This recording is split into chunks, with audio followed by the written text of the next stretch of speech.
Good afternoon, everyone. I am Vincent Thomas. I am studying 1 year diploma in health environment management at Karaval Institute of Fire and Safety, Udupi, and authorized training center of BSS. Here I am applying World Skill Career Development certification as an HSC officer. Now I am going to give talk about confined space in Malayalam. Confined space എന്ന് വെച്ചിട്ടുണ്ടെങ്കിൽ ഒരു ഇടുങ്ങിയ ചെറിയൊരു മുറിക്കാണ് confined space. Tank, vessels അല്ലെങ്കിൽ അതേപോലത്തെ ചെറിയ ചെറിയ കാര്യം ചെയ്ത് ഉള്ള സ്ഥലങ്ങൾക്കാണ് കൺഫൈൻഡ് സ്പേസ് എന്ന് പറയുന്നത്. അതിനകത്ത് ഒരാൾക്ക് ഒരു ട്രെയിൻഡ് ആയിട്ട് ഒരാളെ മാത്രമേ അതിനകത്ത് കയറ്റാൻ പറ്റുള്ളൂ. അതിനകത്ത് കയറുന്നതിന് മുമ്പ് ഓരോരോ പീപ്പുകൾ ധരിച്ച്, പിന്നെ അതിന് മുമ്പേ നമ്മളൊരു അത്തോറൈസ്ഡ് ഗ്യാസ് ടെസ്റ്റർ എന്ന് പറഞ്ഞ ഒരാളെ വെച്ച് നമ്മൾ അതിനകത്ത് ഗ്യാസ് ടെസ്റ്റ് ചെയ്യണം. അങ്ങനെ ഉണ്ടെങ്കിൽ മാത്രം അതിനകത്ത് ടോക്സിക് ഗ്യാസസ് ഉണ്ടോ അല്ലെങ്കിൽ ഓക്സിജൻ ലെവൽ എത്രയുണ്ടെന്നുള്ളത് നമുക്ക് നോക്കാം. ഇതാണ് ആ ഗ്യാസ് ടെസ്റ്റ്. ഇത് നമ്മൾ തന്നെ അതിനകത്ത് കയറി അതിനകത്ത് വരുമ്പോൾ തന്നെ ഇതിനകത്ത് കാണിക്കും എത്ര ലെവൽ ഓക്സിജൻ. 19.5% അതിനേക്കാളും താഴെ ഉണ്ടെങ്കിൽ അതിനകത്ത് ജോലി ചെയ്യാൻ ബുദ്ധിമുട്ടാണെന്നാണ് അർത്ഥം. അതിനേക്കാളും കൂടുതലുണ്ടെങ്കിൽ കുഴപ്പമില്ല, നമുക്ക് ജോലി ചെയ്യാമെന്നാണ് അർത്ഥം. ഇത് വെച്ചിട്ട് ഇതാണ് നമുക്ക് വർക്കേഴ്സിന് ഇത് കൊടുത്തിരിക്കും നോക്കാൻ വേണ്ടി. ഇത് നോക്കിയിട്ട് വേണം അതിനകത്ത് നമ്മൾ എപ്പോഴൊക്കെ കയറുന്നു അപ്പോഴൊക്കെ നമ്മൾ ഇതിനകത്ത് എത്രയുണ്ട് നമ്മൾ നോക്കിയിട്ട് വേണം. ഇല്ലെങ്കിൽ തലകറങ്ങി വീഴാം, വേണമെങ്കിൽ മുമ്പോട്ട് 6% താഴെ ഉണ്ടെങ്കിൽ മരിക്കുക വരെയും ചെയ്യാം. പിന്നെ നമ്മൾ ഏത് ആൾക്കാർ അതിനകത്ത് പോയാൽ PPE ധരിക്കണം. PPE എന്ന് വെച്ചിട്ടുണ്ടെങ്കിൽ ഹെൽമെറ്റ് ആട്ടെ, അല്ലെങ്കിൽ 16-19% താഴെ ഉണ്ടെങ്കിൽ റെസ്പിറേറ്ററി സിസ്റ്റം അതൊക്കെ ധരിക്കണം. പിന്നെ നമുക്കാണെങ്കിൽ ലിഫ്റ്റ് ലൈഫ് പോസ്റ്റ് എന്ന് പറഞ്ഞൊരു സാധനമുണ്ട്, അത് വേണം. നമ്മൾ റെസ്ക്യൂ ടീമൊക്കെ വരുമ്പോൾ അതൊക്കെ ഉപയോഗിച്ചിട്ടാണ് അവർ റെസ്ക്യൂ ചെയ്യാനൊക്കെ വരുന്നത്.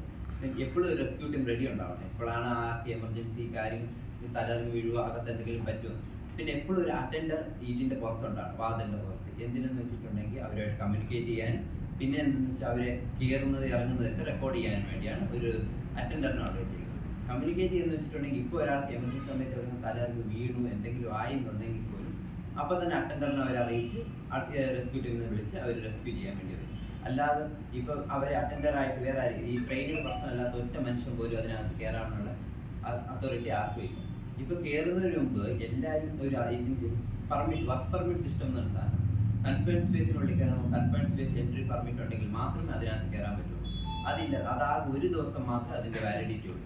അതിൻ്റെ ആ ഒരു ദിവസം കഴിഞ്ഞിട്ട് പിറ്റേ ദിവസത്തേക്ക് ആകുമ്പോൾ നമ്മൾ പിന്നെ ഒരു പെർമിറ്റും കൊണ്ട് എടുക്കേണ്ടി വരും. അങ്ങനെ ഉണ്ടെങ്കിൽ മാത്രമേ അതിനകത്ത് വർക്ക് ചെയ്യാൻ പറ്റുള്ളൂ.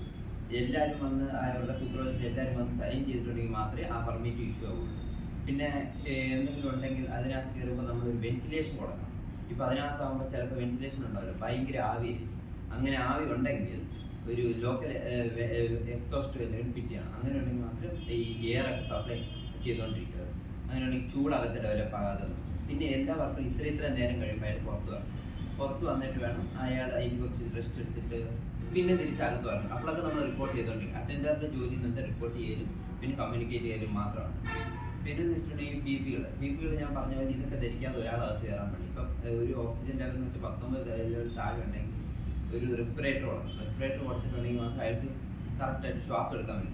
ഇപ്പോൾ ഓക്സിജൻ ലെവൽ കൂടിയാൽ പോലും ഒരാൾക്ക് പിന്നെ തലകറങ്ങി വീഴാൻ വല്ലതും ചാൻസസ് ഉണ്ട്. ഓക്സിജൻ ലെവൽ കൂടുന്നതെന്ന് വെച്ചിട്ടുണ്ടെങ്കിൽ അകത്ത് പോകുമ്പോൾ സിലിണ്ടർ ചിലപ്പോൾ അതിനകത്ത് സിലിണ്ടർ ലീക്ക് ആയിട്ട് വല്ല ഓക്സിജൻ അങ്ങോട്ടും ഇങ്ങോട്ടും ഇതായിട്ടായിരിക്കാം ഓക്സിജൻ ലെവൽ കൂടുകയൊക്കെ ചെയ്യും. അങ്ങനെയൊക്കെ വേണമെങ്കിൽ ഓക്സിജൻ ലെവൽ ഇതായി ആൾക്കാർക്ക് എന്തെങ്കിലുമൊക്കെ പറ്റാം. ഇപ്പോൾ അതിനേക്കാൾ താഴെ ഉണ്ടെങ്കിൽ 19.5% താഴെ ഉണ്ടെങ്കിൽ മാത്രമേ ഇങ്ങനത്തെ ഉള്ളൂ ഓക്സിജൻ ഡെഫിഷ്യൻസി എന്ന് പറയും. അത് കഴിഞ്ഞിട്ട് ഏത് വർക്കറിനാണെങ്കിൽ പോലും കയറുന്നത് നമ്മൾ അതിനകത്ത് എഴുതി താഴെ ഇറങ്ങും. ഒരു 2 പേര് കൂടുതൽ വർക്കിലാണെങ്കിൽ അതിന് വേറെ പ്രൊസീജിയേഴ്സ് ഒക്കെ എടുത്തിട്ട് അകത്ത് കയറാൻ പാടുള്ളൂ. അതിന് ലിമിറ്റ് ഉണ്ട്. ബിൽഡിംഗ് ഒക്കെ ആണെങ്കിൽ പോലും അവർ പ്രോപ്പറായ ഡ്രസ്സൊക്കെ ചിലപ്പോൾ ഫ്യൂംസ് ഒക്കെ അല്ലെങ്കിൽ ഫ്ലേമബിൾ ഗ്യാസസ് ഒക്കെ ഉണ്ടെങ്കിൽ ചിലപ്പോൾ പൊട്ടിത്തെറിക്കാൻ വരാൻ ചാൻസസ് ഉണ്ട് അകത്ത് ബിൽഡിംഗ് ഒക്കെ ചെയ്യുന്ന ആൾക്കാർ. സ്പാർക്കാണ്. അതുകൊണ്ട് സൂക്ഷിച്ചും കണ്ടും ഈ ഒരു ഗ്യാസ് ഡിറ്റക്ടർ വെച്ചിട്ട് അകത്തെ ഗ്യാസ് ടെസ്റ്റ് ചെയ്ത് അകത്തോട്ട് കയറുക. ഓക്സിജൻ ലെവൽ നമ്മൾ നോക്കുക. അതിനിടയ്ക്ക് നമ്മൾ ഈ വേറെ ഏതെങ്കിലും ടോക്സിക് ഗ്യാസസ് എന്തെങ്കിലും ഉണ്ടോ എന്ന് നമ്മൾ നോക്കുക. എന്നിട്ട് വേണം അകത്ത് കയറാൻ. എപ്പോഴും ഒരാൾ വർക്ക് ചെയ്യുന്നതിന് മുമ്പ് പുറത്തൊരു അറ്റൻഡർ, അപ്പോൾ അയാൾക്ക് പറ്റില്ല, ഇപ്പോൾ അയാൾക്ക് കുറച്ച് പ്രശ്നമുണ്ടെങ്കിൽ വേറെ ഒരാൾ അവിടെ നിയമിച്ചിട്ട് അയാൾക്ക് പോകാൻ പാടുള്ളൂ. ഇല്ലാതെ അയാൾ പോയിട്ടുണ്ടെങ്കിൽ അവരും പോകുന്ന സമയത്ത് ഇവിടെ വല്ലതും പറ്റിയിട്ടുണ്ട്, ആരും മരിച്ചു വരെയും പോകാം. അതുകൊണ്ട് ഒരാൾ അവിടെ നമ്മൾ എപ്പോഴും നിയമിച്ചിരിക്കണം അറ്റൻഡറായിട്ട്. പിന്നെ അതൊക്കെ കഴിഞ്ഞിട്ട് വർക്കറൊക്കെ പുറത്ത് ഇത്രയും മണിക്കൂർ മുതൽ ഇത്രയും മണിക്കൂർ വേണ്ടി മാത്രം വർക്ക്. എപ്പോഴൊക്കെ അയാൾ ഇപ്പോൾ ഏതെങ്കിലും ബ്രേക്ക് പിടിച്ചാൽ പുറത്ത് പോവുകയാണെങ്കിൽ വർക്കർ പുറത്ത് പോകണമെങ്കിൽ അടുത്ത പ്രാവശ്യം കയറുന്നു പിന്നെ നമ്മൾ ഇത് ടെസ്റ്റ് ചെയ്യണം.